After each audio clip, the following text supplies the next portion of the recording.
To abin da ya faru ni ban sani ba. Ina zaune sai yayan mu ta kira ni daga Lagos. Take ce mini inna lillahi wa inna ilaihi raji'un. Nace mata me ya faru? Tace wallahi abin bakin ciki.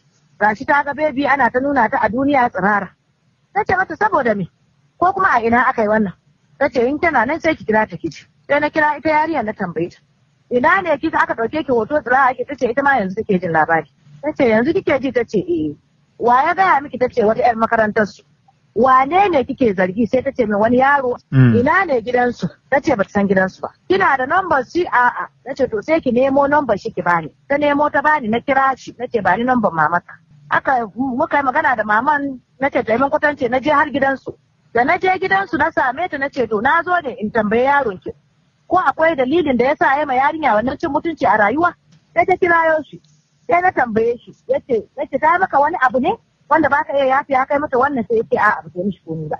To ba ta maka komai ba me yasa ka dauke ta kai ta har Phoenix hotel? Ga ta na yarinya kaman wanda zai ta bugu. A shaye take ko amine ne Allahu a'lam. Shekara ta 16. Da ne a ce ta ware iskancin da ta kai wannan abun ba wanda ya taba sanin tana da wannan hali a rayuwa. Ba don ni na haife ta ba. Duk wanda ya san tarbiyyar da ne ma yaron nan wallahi ya ga hoton nan wallahi sai ya kuka wani.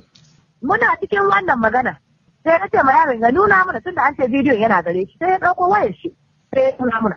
Da ni da uban shi da uwar duk ya nuna mana. To bayan mun kalla sai uban ya ce to wannan ai ba wani abu bane. Ke hajiya kawai ki tafi yau tare mu ruwa juna a ciki. Ba wani abu ne tunda ba wai ciki ya mata ba. Nace kai wurin ka ne kawai za a yi ma yarinya ya zama matsala.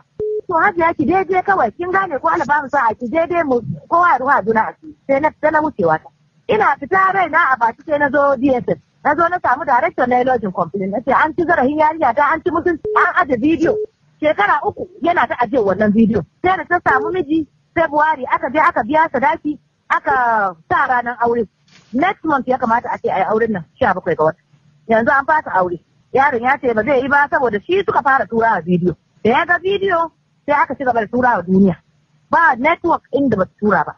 Wani hali wannan bidiyon ya sa ita yarinyar? Yarinya ta shiga depression. Yarinya ta shiga depression abinci damuwa ba ta cin abinci. Ba rayuwarta ma nobody understood. Saboda haka da abun ya yi mai yanzu nace ta koma wurin babanta. Ta bar environment din nan tunda ta gama makaranta dama ta koma ta. Hutu kawai take zuwa min. Amma ana cewa kamar abin tun shekaru 3 da suka wuce ya faru. Ya faru to bidiyon bai fito ba sai cikin wannan shekara. Na'am tun lokacin baki fahimci akwai wani abu da ke gudana ba tsakanin su.